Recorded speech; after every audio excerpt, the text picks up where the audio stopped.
오늘 우리에게 주시는 하나님의 말씀은 창세기 3장 9절 말씀입니다. 창세기 3장 9절, 제가 가진 성경으로는 구약 성경 3쪽에 있습니다.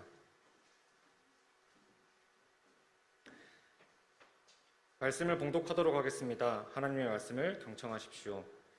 여호와 하나님이 아담을 부르시며 그에게 이르시되 네가 어디 있느냐. 아멘. 정민식 목사님 나오셔서 유키즈라는 제목으로 설교해 주시겠습니다.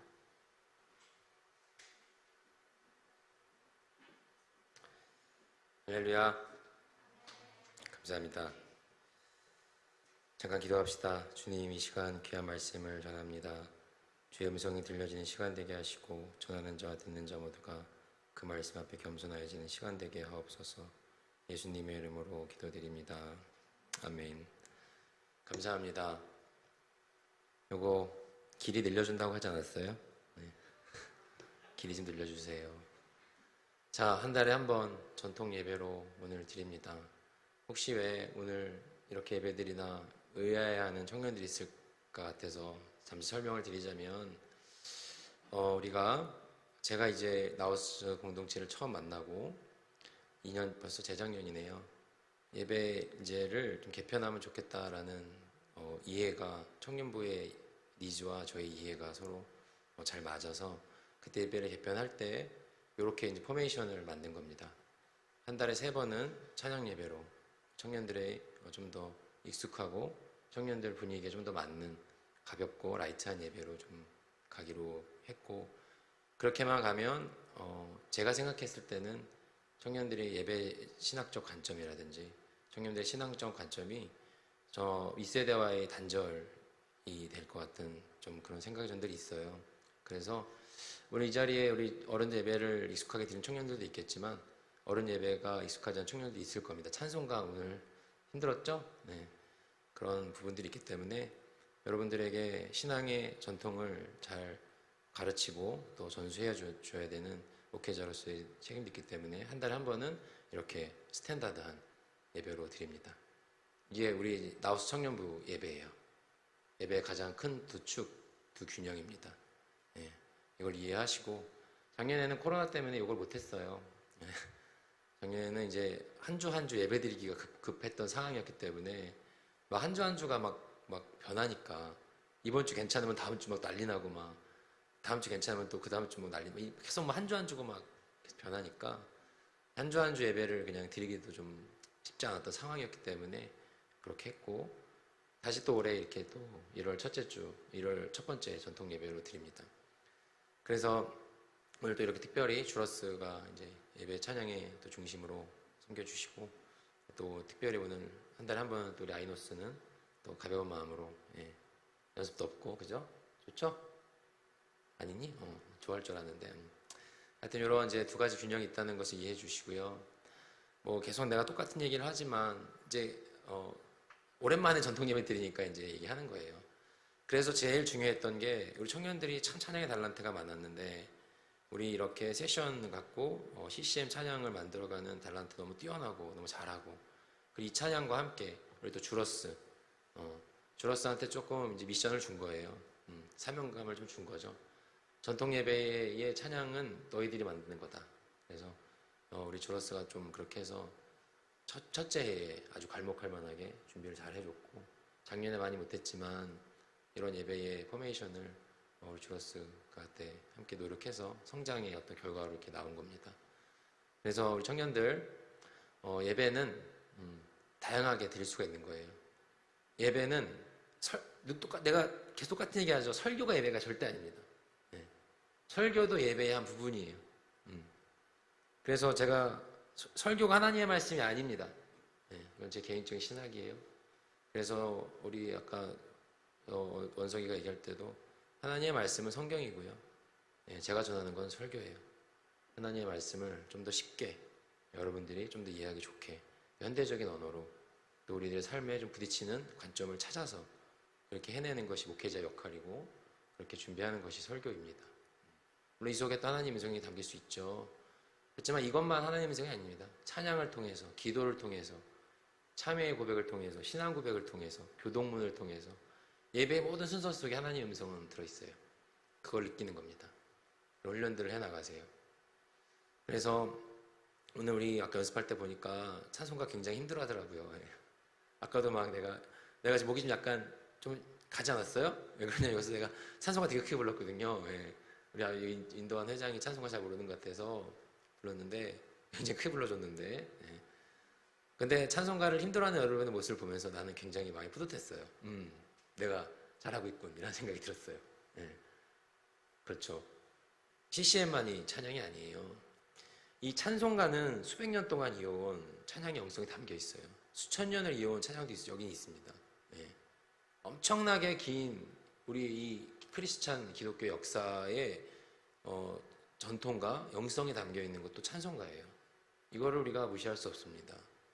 우리가 현대적인 의미에서 들은 CCM이 그런 의미죠? 예. 뭐 약자더라? 예. 그 현대적인이라는 의미가 들어가 있는 걸 알고 있는데, 중요하지만 수천 년, 수백 년을 이어온 이 찬송가 영성 중요합니다. 전통이 기독교에서는 중요한 가치예요. 그래서 여러분 아까 기도할 때도 얘기했지만 세대는 연속성이에요. 세대. 청년 세대라고 했을 때 여러분 청년 세대는 어른 세대와 아래 세대와의 단절을 의미하는 게 아니고 청년 세대는 윗세대와 아래 세대를 연결하는 의미가 있는 거예요. 모든 세대가 다 그래요. 그래서 세대는 연속성이기 때문에 신앙의 훈련도 연속적으로 가야 돼요. 그래서 여러분 찬양으로 우리가 아주 극과 극이지 않습니까? 찬송가를 통해서도 우리는 윗세대의 신앙을 전수받을 수 있고 CCM을 통해서도 현대세대의 신앙을 아랫세대에 전수해 줄 수 있고 여러분이 대한민국 한국교회 안락교회 미래라고 제가 몇 번을 얘기하지 않습니까? 그냥 하는 말이 아니에요. 그러한 여러분 아주 귀한 세대를 여러분이 살아내고 있는 겁니다. 청년 세대는 길잖아요. 길어야 한 20년 될까요? 결혼하면 또 우리 금방 또 청년도 아니라고 하고 막 쫓아내잖아요. 그죠? 사실 청년이라는 그 시절로 살 수 있는 시간이 많지 않습니다. 그 청년부 지금 교회 방황하면 청년 빨리 끌고 와. 내가 황씨 내가 몇 번씩 얘기하고 있는데 너 청년일 때가 얼마 안 남았어. 너 빨리 와. 내가 이렇게 듣는 얘기하는데 여러분 청년의 시절에 청년이라는 이름으로 여러분 교회에 있을 수 있다는 이 큰 은혜 잊지 마시고 이 세대에 여러분들이 해내야 될 역할이 바로 그겁니다. 윗세대와 아랫세대를 이어주는 연속성을 만들어내는 그러려면 이러한 예배도 이해를 해야 되고 여러분들이 익숙한 예배도 더 잘 만들어가면 되고 단절이 아닙니다. 오늘 설교 때도 말미 얘기하겠지만 찬송가에는 놀라운 고백들이 참 많아요. 찬송가를 여러분도 CCM 찬양하다 보면은 막 찬양의 가사의 고백이 내 마음 가운데 부딪힐 때 있지 않습니까? 근데 찬양의 가사는 그 시대의 흐름을 대변하거든요. 그 시대 사람들이 뭐를 가장 중요하게 생각하고 그 시대 사람들이 가장 갈급해하는 것이 뭔가가 가사에 담아내기 마련이에요. 요즘 가사와 찬송가에 담겨있는 가사를 비교해보면 공통되게 흐르는 것도 있고 이 시절엔 이런 고백을 했구나라는 고백들이 느껴지는 게 있어요. 그런 것들을 이제 여러분들이 알아가기 시작하면 여러분들의 신앙의 지경이 넓어지는 거예요. 네. 넓은 사람이 돼야 됩니다. 큰 사람이 돼야 돼요. 그러려면 많이 알아야 됩니다. 경험을 많이 해봐야 돼요. 닫혀있는 사고가 아니라 열려있는 사고를 갖고 모든 것을 포용해 보는 시도를 해봐야 됩니다. 2단 빼고. 그랬을 때 여러분들은 넓은 사람, 큰 사람이 되는 겁니다. 난 이게 좋으니까 이것만 할 거야. 그런 또 청년의 열정과 패기도 물론 필요하겠지만 그게 전부는 아니에요. 윗세대 사람들은 어른들은 왜 저런 찬송가를 좋아할까? 어린아이들은 왜 저런 유치한 찬송가 율동들을 좋아할까? 그런 것들에 관심을 가져보는 것도 여러분들의 신앙의 지경이 넓어지고 또 신학적 지평이 넓어지는 아주 좋은 마음의 방향성이 됩니다. 그런 것들을 만들어갈 청년들이 되면 좋겠고 그러한 의미로 이 예배는 저희 청년부에서 또 제가 함께 여러분들과 만들어낸 구조입니다. 그래서 앞으로 코로나가 또 우리를 얼마나 또 이렇게 힘들게 할지 모르겠지만 상황이 허락하는 한도 내에서는 한 달에 한 번은 이렇게 스탠다드한 예배로 드립니다. 그래서 우리 또 주로서도 이렇게 또 준비를 해주고 있고 그걸 이해해 주시면 감사하겠습니다. 오늘 그렇게 예배를 드리고 있습니다. 여러분 살면서 혹시 질문 들어본 적 있지 않아요? 오늘도 아마 영상 지금 몇 명이 보고 있는지 잘 모르겠는데 또 이 자리에 전통 예배를 처음 드리는 사람이 있었다면 질문이 들었을 수 있어요. 왜 저렇게 예배 드리지? 라는 질문. 왜 저렇게 할까라는 질문. 퀴즈라는 단어 아시죠? 오늘 설교 제목이 퀴즈인데, 퀴즈. 이 퀴즈라는 단어의 어원이 뭔지 아세요? 퀴즈. 이게 라틴어로 뭐 퀴에스라는 라틴어에서 어원을 찾는 해석이 있더라고요. 그래서 이게 무슨 뜻이냐면 who are you라는 뜻이래요. 당신 누구입니까? 그래서 고전 문법 학교 라틴어 구술 시험 1번 문제가 이거였대요. 예. 퀴에스. 그래서 이게 이제 퀴즈의 어원이 됐다라고 말하는 사람도 있고, 이 퀴즈라는 단어의 어원이 뭐 여러 가지 많이 있더라고요. 그런데 이 퀴즈라는 게 결국 뭐예요? 퀴즈. 물어보는 거죠. 질문하는 거예요. 보통 이제 수수께끼나 아니면 뭐 문제를 낼 때 그걸 맞추고 뭐 이제 그런 이해로 많이 사용하긴, 사실 퀴즈는 근본이 질문이에요. 물어보는 거거든요. You quiz on the block. 우리 유명한 팝 가수 그룹도 있지만 요즘 TV에서 나오는 유재석과 조세호가 한참 오랫동안 하고 있는 유퀴즈라는 여러분 예능 프로 알고 있죠? 그거 뭔지 알죠? 네. 그것도 모르진 않지요. 유퀴즈라는 프로그램 잘 아실 거예요. 거기서 맨 마지막에 게스트로 초청된 사람한테 이렇게 질문하죠. 유퀴즈? 그러면 그 사람이 뭐라고 대답해요? 보통 yes라고 합니다. 그러면 문제를 하나 내고 그 문제를 맞추면 상금으로 한차 100만 원을 주는 그런 프로그램입니다. 유퀴즈? 사실은 이제 지금 코로나 때문에 뭐 이제 테마별로 사람들을 게스트를 초청해서 인터뷰를 하고 있지만, 이 유퀴즈라는 프로그램은 최초에는 그런 컨셉으로 진행됐던 예능이 아니었어요. 알죠? 그냥 길거리 이렇게 돌아다니면서 만나는 사람, 그냥 섭외를 한 사람들이 아니고 즉석에서 만나는 사람들을 유재석과 조세호가 가운데 앉혀놓고 거기서 바로 이제 즉석 질문들과 그 사람 인생 이야기를 듣는 게 바로 이 유퀴즈라는 예능 프로의 컨셉이었어요. 길 막 가다가 그냥 앉혀놓고 물어보는 거예요. 평범하게 만나는 소시민들의 삶을 궁금해하고 그들의 이야기를 듣는 프로그램이었습니다. 유퀴즈라는 프로그램에서 질문이 늘 존재해요. 그래서 왜냐하면은 처음 만나는 그 사람을 알기 위해서는 뭘 해야 돼요? 질문을 던져야 되니까. 그래서 유퀴즈라는 프로그램에는 늘 회차마다 공통 질문들이 있었어요. 만나는 사람한테 던지는 공통 질문. 그래서 뭐 기억에 남는 공통 질문 뭐 몇 가지가 있는데 뭐 그런 게 있었죠. 미래의 내가 뭐 현재의 나에게 하고 싶은 말은 뭡니까? 이런 질문 던지는 거예요. 여러분도 한번 생각해 보세요. 미래의 여러분이 현재 여러분한테 어떤 말 해준다고 한다면 어떤 말이 좋겠습니까? 이런 공통 질문들이 있었어요. 뭐 이런 것도 있었죠. 가장 맛있게 먹었던 한 끼는? 여러분 인생에서 가장 맛있게 먹었던 한 끼는? 이런 질문이 있었어요. 한번 생각해 보세요. 여러분 인생에서 가장 맛있게 먹었던 한 끼. 막 대답하고 싶은 것들 생기지 않아요? 고민하게 되죠. 또 그런 질문이 있었어요. 삶을 계단으로 비유한다면 오르막이 힘들까요? 내리막이 힘들까요? 여러분 어떻게 생각하세요? 한번 생각 한번 해보세요. 자, 질문을 던졌을 때 생각을 하게 되죠. 질문에 대답하기 위해서 내 머리를 쓰게 된다는 거죠. 근데 이 질문이라는 것은 중요한 거예요. 근데 어떠한 질문을 던지냐에 따라서 달라져요. 뭐 저런 질문을 하고 그래. 이러한 질문이 있는 반면 글쎄 어떤 거지? 라고 그 사람의 질문에 반응하게 되기도 합니다. 그 질문을 어떻게 던지느냐는 굉장히 중요한 거예요. 살면서 내가 어떠한 질문을 받느냐도 중요한 거예요. 누군가를 알아갈 때 그 사람한테 어떠한 질문을 던질지 고민을 해야 되는 거예요. 사실 알기 위해서는. 소개팅을 했어요. 누군가를 처음 만났어요. 무슨 질문을 할 거예요? 제일 처음에 이름이 뭐예요? 물어보겠죠. 그 다음에 무슨 질문을 할 거예요? 사는 데가 어디? 물어보겠죠. 무슨 질문을 할 거예요? 그 다음에 취미가 뭐예요? 물어볼 거예요. 좋아하는 색깔은요? 좋아하는 동물 있으세요? 이런 물어볼 거예요. 이 정도 물어보면 이제 상대방은 여러분에 대해서 그렇게 생각할 거예요. 잘못 걸렸다. 이상한 놈이 나왔구나. 어떠한 질문을 던지느냐 중요한 거예요. 질문은 굉장히 중요해요. 좋은 질문은 좋은 대답을 이끌어내요. 좋은 질문은 좋은 성찰을 얻게 해요. 좋은 질문은 좋은 깨달음을 얻게 한다는 거죠. 질문이라는 것은 우리 인생에서 사실 중요합니다. 올바른 정보를 이끌어내기 위해서 올바른 질문을 던지는 게 중요해요. TV에서 우리가 또 이 기자회견을 보거나 아니면 리포터나 저널리스트들이 인터뷰 영상을 보더라도 날카로운 질문들이 있어요. 야, 저런 질문을 하다니. 그러면은 대답하는 사람이 당황하거나 대답하는 사람들이 어떻게 대답해야 될지 굉장히 고민을 하게 하는 그런 날카로운 질문을 던지는 사람들이 있단 말입니다.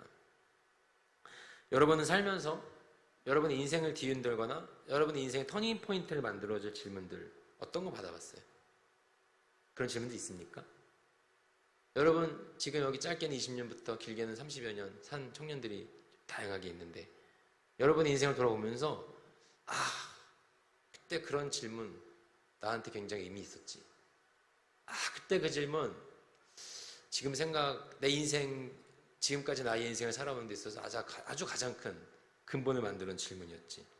그런 거 있습니까? 질문은 중요해요. 질문이 중요한 것은 질문은 일방통행이 아닌 쌍방통행이기 때문에 그래요. 질문을 통해서 상대의 생각을 관점을 이해할 수 있어요. 성경 역시 마찬가지예요. 성경 또한 일방적이잖아요. 우리는 성경을 일방적이라고 생각할 수 있을지 모르겠지만 성경 또한 대부분 쌍방향으로 소통하고 대화하기 원해요. 우리의 삶은 성경의 이야기와 만나게 되고 어느 순간 서로 부딪히게 되고 계시적인 사건이 나타나는 거예요. 성경과 우리는 만나서 많은 대화를 나누고 그 안에서 놀라운 은혜와 감동과 변화를 체험하게 된다는 겁니다. 성경 또한 쌍방 통행이라는 거예요. 그 성경은 늘 우리에게 질문을 합니다. 성경이 던지는 질문 받아봤어요? 우리의 인생을 송두리째 바꿀 만한 근원적인 질문들이 많아요. 신앙생활은 독백이 아니라 대화예요. 이해합니까? 동의하십니까? 신앙생활은 독백이 아니라 대화라고요. 보세요. 대화를 시작하면 어떻게 되는지 아세요? 하나님과 나와의 대화가 시작되면 어떻게 되냐면 하나님과 우리의 관계가 나와 그란 3인칭 관계에서 질문을 던지게 되면 나와 너의 2인칭 관계가 되는 거야. 그냥 뭐 한 성경에 하나님이라는 게 있나 보다. 그냥 저 사람은 이렇게 나와 그라는 관계가 그 전에는 하나님과 나의 관계였다면 내가 내 삶의 문제를 갖고 질문을 던지기 시작하는 순간 성경이 어느 순간 나에게 질문을 내 삶에 던지는 순간 그 순간에는 나와 그가 아니라 나와 너가 되는 거예요. 나와 하나님이 된다고요. 3인칭에서 2인칭이 되는 거예요. 질문은 그런 벽을 허물어요.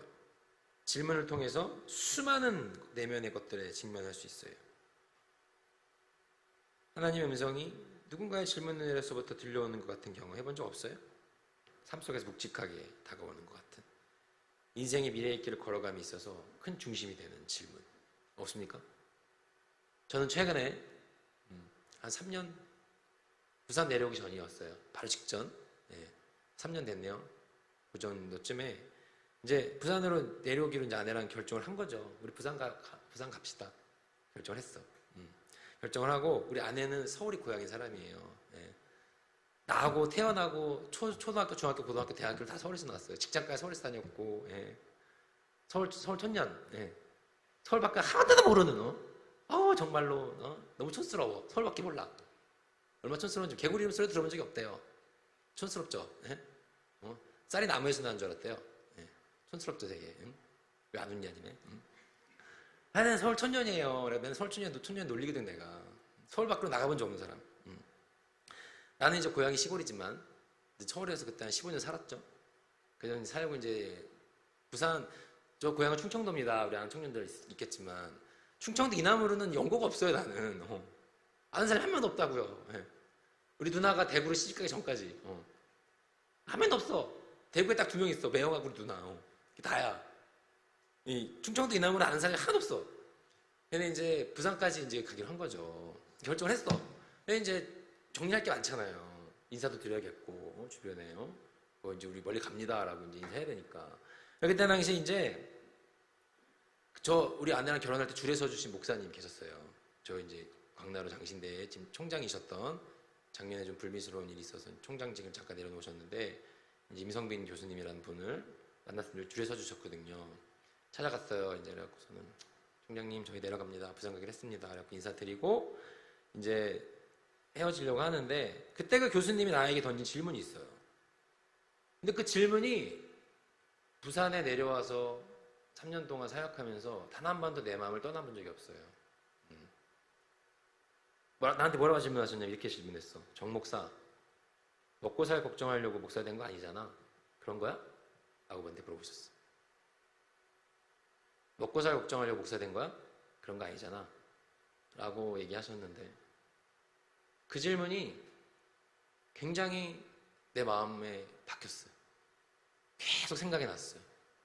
헤어지고 나오면서 계단을 내려가면서 계속 내 마음속에 그 질문이 남더라고요. 부산에 와서 사역하는 이곳에서 한 3년 동안, 2년 좀 넘었는데 횟수로 3년, 한 번도 그 질문이 내 마음가운데 떠나본 적이 없어요. 먹고 살려고 내가 목사가 됐나? 그냥 잘 먹고 잘 살려고 목사 된 건가? 그런 거 아니잖아. 그 질문. 맞아, 나 그러려고 목사 된 게 아니지. 어느 순간 물질을 생각하고 명예를 생각하는 나의 모습에 일침을 가는 질문이었죠. 앞으로의 내 목회 여정, 얼마 하나님께서 어느 정도의 목회 여정 허락하실지 모르겠으나 그 길을 걸어가는 동안 끊임없이 생각날 것 같아요. 그래, 내가 그러려고 목회자 된 거 아니지. 하나님 음성처럼 들려오는 질문이었죠. 큰 울림으로 남아있을 것 같아요. 저희가 오늘 읽은 성경에도 두 가지 질문이 등장합니다. 창세기 말씀이죠. 창세기 3장. 창세기 3장 하면 여러분 뭐부터 떠올라요? 창세기 3장은 보통 무슨 장이라 그래요? 모르지, 그래. 내가 이상했던 반응이 나오는군. 창세기 3장은 무슨 장이에요? 인간 타락장이라고 해요. 1장, 2장에서 하나님께서 인간과 천지만물 창조하셨고 3장부터 이제 인간들이 타락하기 시작한다고요. 예, 그게 3장이에요. 3장은 인간이 타락하기 시작한 인간이 죄가 시작하는 장으로 많이 알려져 있다는 거예요. 근데 여러분 그거 알아요? 모든 인류를 아담과 하와를 통해서 죄로 올가매게 되는 그 죄성, 그게 뭐부터 시작되는지 알아요? 뭐부터 시작될게요? 바로 질문에서부터 시작됐어요. 질문에서부터 시작됐다고. 3장 1절 말씀이에요. 그런데 뱀은 여호와 하나님이 지으신 들짐승 중에 가장 간교하니라. 뱀이 여자에게 물어 이르되, 물어봤어. 질문했다고. 뭐라고 질문했게요? 하나님이 참으로 너희에게 동산 모든 나무의 열매를 먹지 말라 하시더냐? 이 질문을 던진 거예요. 뱀이 누구에게? 하와에게. 야, 하나님이 정말 야, 다 먹지 말래? 진짜 이렇게 말씀하셨어? 라고 질문을 던진 거예요. 인류의 죄는 뭐부터 시작됐다? 질문부터 시작된 거야. 소름 끼치지 않아요, 막? 나만 소름 끼치나? 말 한마디로 시작이 된 거야. 질문 하나로. 아무도 누구도 의심하지 않았던 창조의 섭리에 균열을 가하는 너무나도 파괴적인 질문이죠. 살리는 질문이 아니라 죽이는 질문이에요. 좋은 대답을 이끌어내기 위한 지혜로운 질문이 아니라 자신의 만족과 유익을 추구하기 아주 교활하고 이기적인 파괴적인 질문이 인류의 삶 속에 침투해 들어온 거예요. 한 번도 생각해보지 않았던 질문, 한 번도 고민해보지 않았던 창조의 섭리, 질문부터 시작이 된 거예요. 사단의 질문. 근데 지금은 우리도 순수하지 않죠? 우리도 죄성을 다 갖고 살고 있는 인간들 아닙니까? 그러니까 우리도 누군가가 나한테 질문을 하면은 그 질문의 의도를 파악하죠. 저 질문 나한테 왜 하는 거지? 나를 등쳐먹으려고 하나, 저 자식이, 무슨 의도를 하는 건가? 우리는 순수함을 잃은 사람이기 때문에 그런 의심을 하기 시작합니다. 근데 이 하와는 이 시절만 해도 순수했어. 그런 의심을 하나도 하는 것처럼 보이지가 않아요. 아주 순진무구하게 질문해요. 순수하고 순박한 하와는 그 질문에 이상형이 되고 말아요. 하와 또한 아무렇지도 않게 질문에 대답을 합니다. 우리 같은 지금 때 묻은 사람 상태라면 그런 질문 딱 들어왔을 때 조용히 해, 밥샤바, 뭔 소리 하는 거야? 먹지 말라고 했어. 아닥 좀 하고 있어. 이렇게 했을 텐데 그게 안 되는 거죠 이제. 그런가? 그런 질문을 하네 나한테? 순진하게 아주 대답을 해줘요. 그렇게 대답을 해주게 되고 그 대답 끝에 모두를 위험 충격에 빠뜨리는 충격적인 기락 속에 발을 들여놓게 돼. 4절 말씀이에요. 뱀이 여자에게 이르되 너희가 결코 죽지 아니할 거야. 야, 너희가 그거 먹는 날에 눈이 밝아져서 하나님과 같이 선악을 알 줄 아는 존재가 될 거야. 라는 균열에 아주 박차를 가하게 되죠. 그렇게 인간은 죄의 굴레를 스스로 씌우게 돼요. 선악과를 먹게 되죠. 창세기에 나와 있는 내용이에요. 눈이 밝아졌어요. 하나님과의 관계에 균열이 생겼어요. 그리고 그 이후에 이야기가 또 중요해요. 인간의 죄는 질문부터 시작됐는데 죄에 빠진 인간에게 처음 찾아오신 하나님은 그 인간을 어떻게 회복시키기 시작하셨을까요? 그 인간의 회복의 첫 출발점이 뭐였을까요? 질문이었어요. 하나님도 똑같이 질문해요. 뭐라고 질문해요? 오늘 우리가 읽은 말씀이죠. 3장 9절 말씀. 한 목소리 읽어볼까요? 자, 시작. 여호와 하나님이 아담을 부르시며 그에게 이르시되 내가 어디 있느냐? 라고 물으세요. 소름 끼치지 않아? 나는 되게 막 소름 끼쳤어. 야, 우리의 죄도 질문에 시작이 됐는데 하나님 회복도 질문에 시작이 되는구나. 하나님 질문하셨어요. 아담아, 너 지금 어디 있어? 너 지금 어디 있냐? 라고 질문했어. 교활하고 비열했던 파괴적인 사단의 질문과는 근본적으로 다른 질문이죠. 내가 어디 있느냐? 너 지금 어디에 있냐? 죄에 빠진 인간에게 던지는 하나님의 질문이에요. 너 지금 어디 서 있어? 어디쯤 가고 있어? 생각하면 할수록, 곱씹으면 곱씹을수록, 묵상하면 묵상할수록 우리의 영, 혼육, 전, 인격을 울리는 하나님의 음성이에요. 놀라운 질문이죠. 엎드리게 하는 질문이에요. 겸손하게 하는 질문입니다. 나를 돌아보게 하는 질문이에요. 내 인생을 꿰뚫는 질문이고 그 순간 내 마음을 하게 만드는 질문이에요. 내가 지금 어디쯤 있지? 나 지금 뭐 하고 있지? 이 질문은 우리를 살리는 질문, 회복시키는 질문이에요. 다시 일으키는 질문이라는 거예요. 창세기 인간의 죄가 시작되는 이 아주 중요한 장, 3장입니다. 성경에 등장하는 하나님께서 인간에게 최초로 건네신 말이 이거예요. 질문이었어요. 너 지금 어디 있느냐? 아담아, 너 지금 어디 있냐? 모든 것을 아신 하나님의 너무나 큰 울림이죠. 인간의 삶 가운데 침투해 들어오는 거예요. 사랑하는 청년 여러분, 하나님께서 우리들 삶 가운데 질문하실 때가 있어요. You kids? 라고 하면서 물어보실 때가 있다는 거죠. 내가 지금 어디 있느냐? 하나님께서 인간에게 건네신 최초의 말이자 최초의 질문. 인간 근본에 대한 질문. 여러분은 살면서 어떤 질문 앞에 여러분 자신을 되돌아봅니까? 여러분, 질문 앞에서 여러분의 인생과 사명을 기억해 본 적이 있습니까? 질문은 친밀함의 세계로 우리를 초청한다고 말씀드렸어요. 성경에 등장한 질문 다 그래요. 특별히 구약뿐이 아니라 신약에 등장한 예수님의 질문 또한 그래요. 제가 누누이 얘기하죠. 성경은 느낌표, 마침표, 물음표, 그런 쉼표 같은 게 없어요. 그죠? 내가 누누이 얘기하죠. 그래서 성경을 볼 때 그러한 감정들이 배제되어 있는 경우들이 많기 때문에 행간 사이의 의미를 묵상하면서 기도하면서 읽는 훈련들이 필요해요. 내가 얘기했잖아. 블랙 메시지, 화이트 메시지 얘기했죠. 성경 블랙 메시지, 화이트 메시지가 있어요. 블랙 메시지는 이 그냥 글자, 까만 거. 화이트 메시지는 나머지 여백. 여백을 우리가 그게 영성이거든 사실은. 영성가들은 그런 확 기도하면서 파고 들어가는 거야.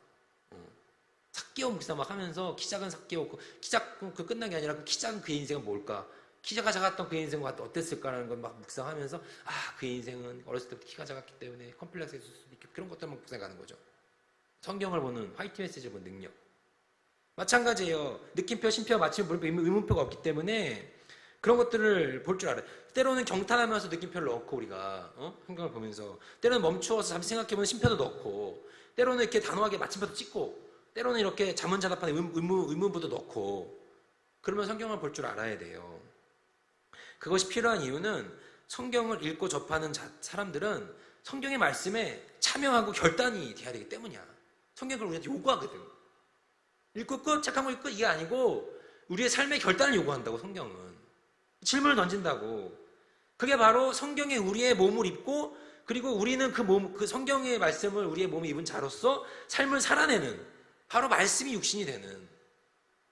단지 예수님이 말씀이 육신, 예수님만이 가능한 놀라운 신비지만 우리도 예수님처럼 이 말씀을 우리 육신에 담아내서 살아내는 결단을 요구되는 그런 초청을 받는 거거든요.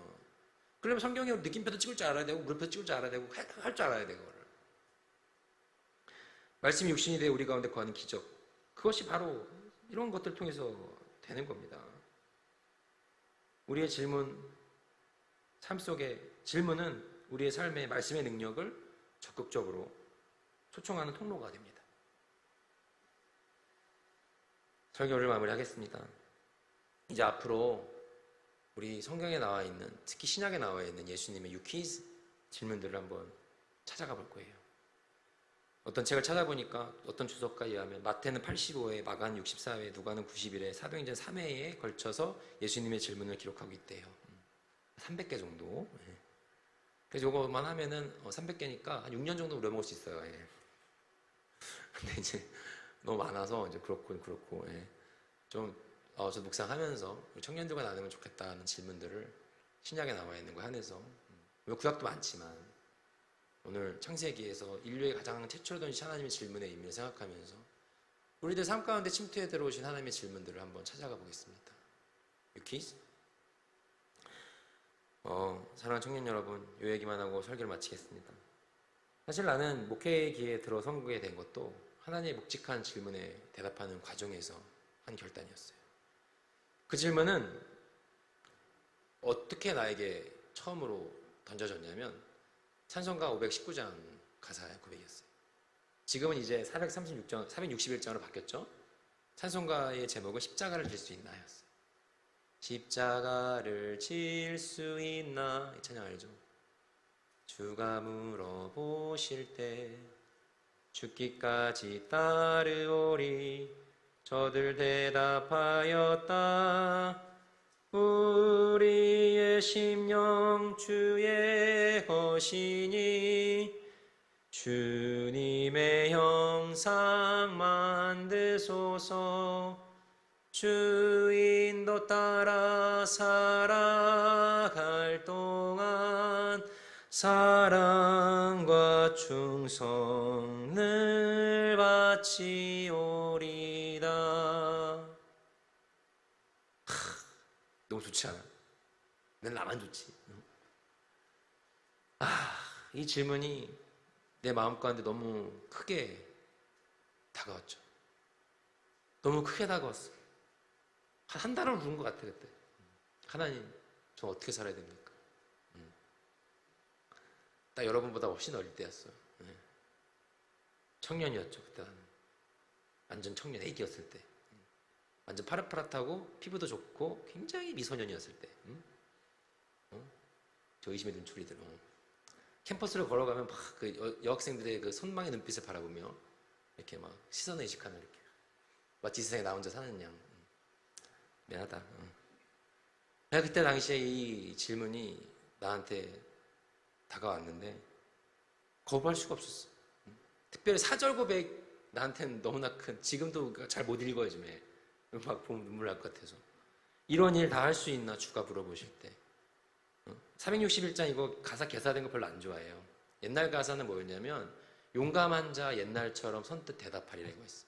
지금은 바울이라는 이름이 들어와 있는데 좀 나랑 좀 안 맞아. 바울을 싫어하는 게 아니고요. 바울이 너무 커. 나는 바울처럼 못하거든. 용감한 자 바울처럼, 아니 난 바울처럼 못해요. 그냥 옛날처럼. 이름도 빛도 없지만 옛날에 그 누군가 한 사람, 주님께서 너 이런 거 한번 해볼 수 있겠어? 너 한번 십자가 질 수 있겠냐라고 물어봤을 때 연약하고 부족하고 모자란 존재지만 주님 저도 용기 내서 한번 해보겠습니다라고 대답했던 그 누군가 한 사람, 그 정도는 할 수 있겠다. 나도 바울처럼은 힘들고 하나님 저 그렇게 한번 해볼 수 있을 것 같아요. 대답했던 것 같아요. 내 인생을 뒤흔드는 너무나 큰 질문이었어요. 너무나 큰 질문이었어요. 사랑하는 청년 여러분, 하나님께서 여러분에게 질문하십니다. 삶의 무수한 순간 속에서 찬양을 통해, 주변 사람들을 통해, 성경을 통해, 말씀을 통해, 지인들을 통해 질문하십니다. 질문에 대답하는 청년의 삶이 되기를 소망합니다. 앞으로 우리가 몇 주가 될지는 모르겠지만 유퀴즈라는 이 제목 하에 예수님께서 우리 인생 가운데 던지신 놀라운 질문들을 찾아가 볼 텐데, 그 질문들을 통해서 여러분 삶의 방향성을 찾길 바라고, 여러분 인생 가운데의 중요한 해답들을 찾길 바라고, 여러분 삶 가운데 침투해 들어오시기 원하시는 하나님의 음성에 반응하는 청년의 삶이 되기를 소망합니다. 그렇게 나아간 한 주, 다음 주를 기대하는 우리들 되기를 간절히 소망합니다. 아멘. 기도하겠습니다. 하나님 감사합니다. 주님께로 가까이 저희들의 삶을 이끄시옵소서. 가까이 이르는 첫 번째 발걸음, 바로 질문입니다. 하나님, 우리 삶 가운데에 찾아오셔서 말씀하시기 원하시는 주님, 우리 삶 가운데에 질문하기 원하시는 주님, 하나님, 청년의 삶 속에서 하나님의 질문에 반응하는 삶이 되기를 소망합니다. 하나님의 질문을 궁금해하는 삶이 되기를 소망합니다. 하나님을 청년의 삶 가운데에 드는 무수한 질문 속에 주님이 주시는 지혜로 해답을 찾아가게 하시고, 무엇보다 그 질문을 통하여서 하나님과의 관계가 회복되게 하시고, 주님을 더욱 따라가게 하시고, 주님께서 이끄시는 놀라운 삶의 경험들을 할 수 있는 그들의 삶이 되게 하여 주옵소서. 주님과 친밀해지는 청년의 삶이 되게 하여 주옵소서. 나와 그가 아닌 나와 너가 되는 3인칭이 아닌 2인칭이 되는 삶의 기적을 누리게 하옵소서. 예수 그리스도의 이름으로 기도드립니다. 아멘. 찬양합시다. 주께 가까이 날 이끄소서. 찬양합시다. 신디 좀 켜주세요. 네, 그래요.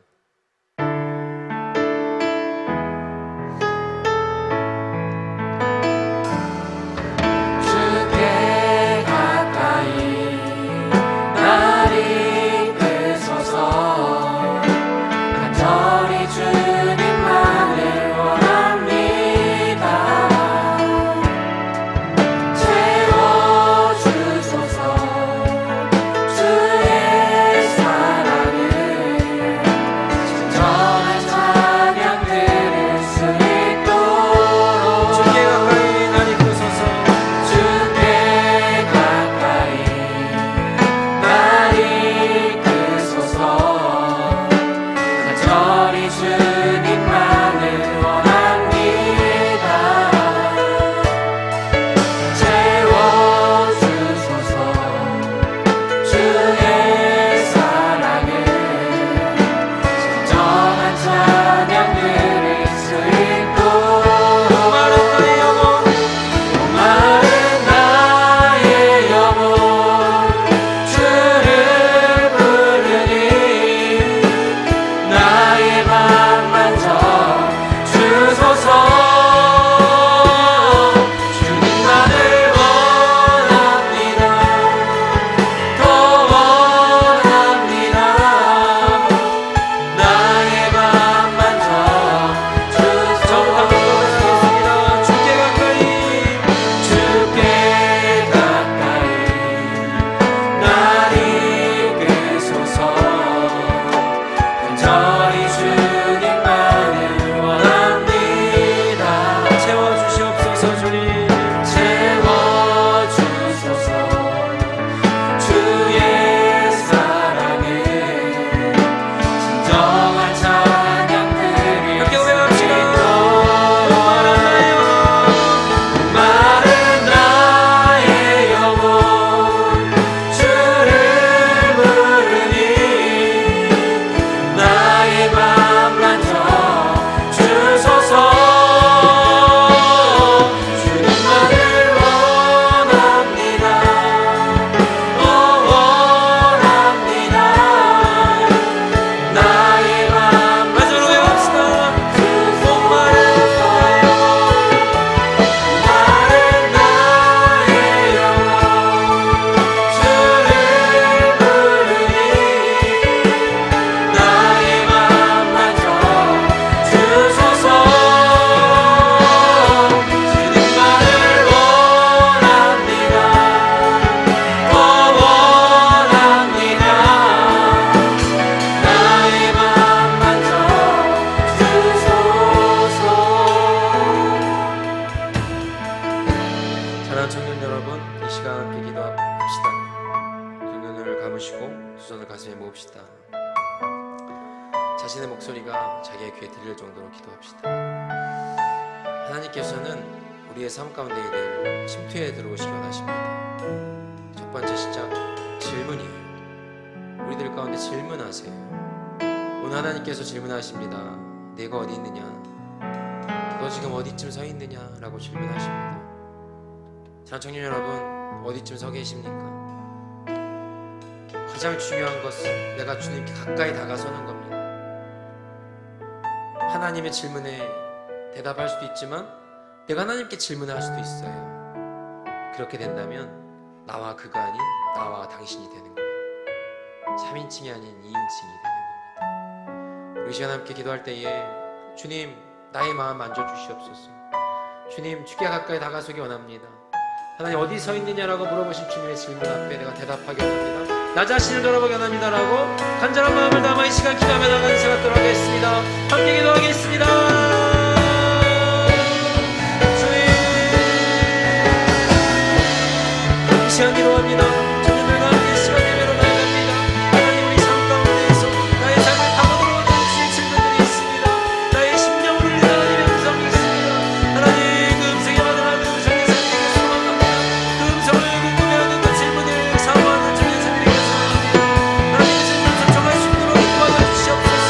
하나님 그 질문 가운데 살아가는 청년의 삶이 될 수 있도록 인도하여 주시옵소서. 내가 지금 어디 있느냐라고 물어보시는 하나님 질문 앞에 주의 질문 앞에 나의 삶의 모습을 돌아보게 해 주시옵시고 나를 살리게 하시고 나를 회복하게 하시고 나를 주님 앞에 다시 일으키게 하시는 하나님의 그 질문 앞에 나를 내볼 수 있는 삶이 될 수 있도록 주여 인도하여 주옵소서.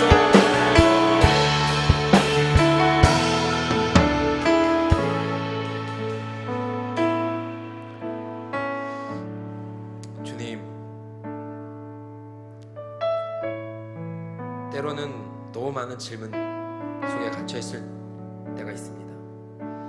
너무 많은 질문들이 내 마음 가운데 가득 찰 때가 있습니다. 하지만 주님 그러한 수많은 질문 속에서 주의 음성에 귀 기울이는 청년의 삶이 되게 하옵소서.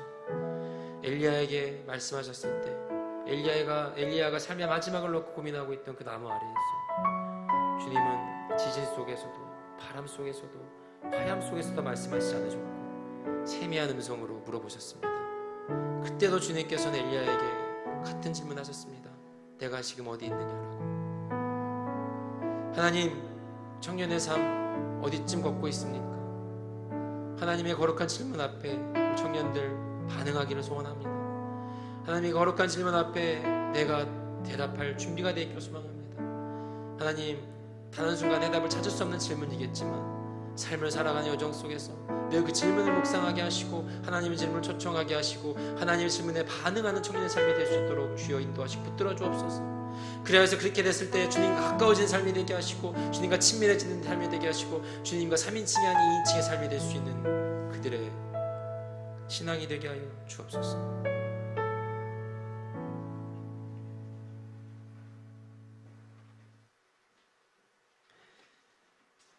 여호와는 내게 복을 주시고 너를 지키시기를 원하며 여호와는 그의 얼굴을 내게 비추사 은혜 베푸시기를 원하며 여호와는 그 얼굴을 내게로 향하여 드사 평강 주시기를 원하노라.